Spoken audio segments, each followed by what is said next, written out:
What do you think the top story is right now?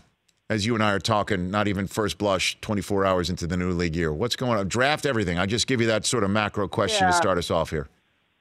I think like probably the biggest impact transaction of the last week, and this is moving Kyler Murray aside for right now, would be Antonio Brown.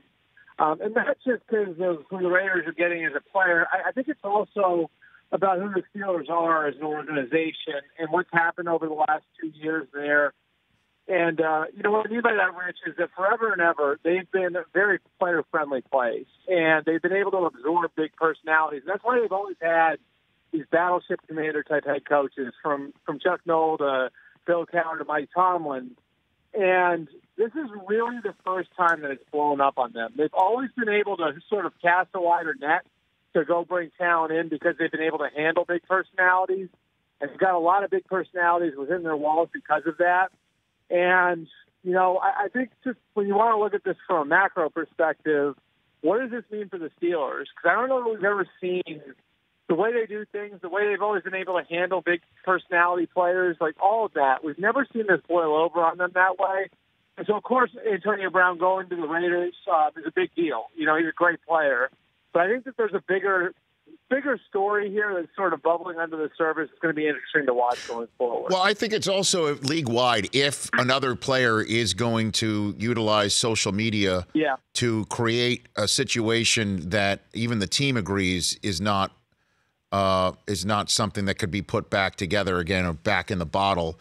And, everybody seems to think, well, you need to have a 9-year Hall of Fame resume to pull that off, not only get out, but get to a team where you want to go and then get the contract you want. I mean, that triple play is something we've never seen before.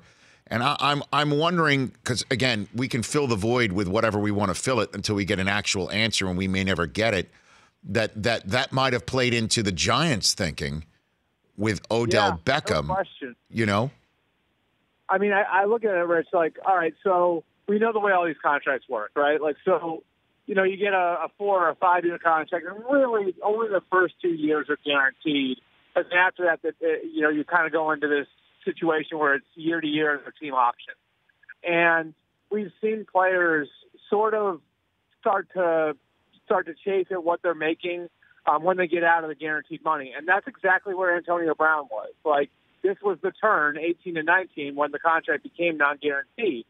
And, I think in the past we've always had situations where players could say, well, I want a raise or give me a bump or move money around.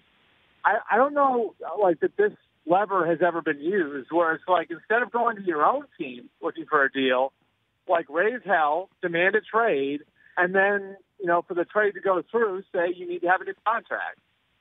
You wonder if there's going to be a new lever for players where players say, if I can't get more where I'm at, and I'm out of my guaranteed money, well, then I need to get to a new team that's going to be excited to have me and that's going to pay guaranteed money to get me. And so I think that there are a number of players that we can watch along those lines over the next few years when they get out of the guaranteed money. And the one I'm sort of just keeping an eye on right now would be Julio Jones in Atlanta, who got a renegotiation last year with 3 years left on his deal. He's got 2 years left on his contract. He's out of the guarantees. And the Falcons promised that they'd redo his deal this offseason. If that's not to his satisfaction, could he ask for a trade out of Atlanta? It creates an interesting new lever that really hasn't been there for players in the past. The Rich Eisen Show, weekdays at noon Eastern on Audience.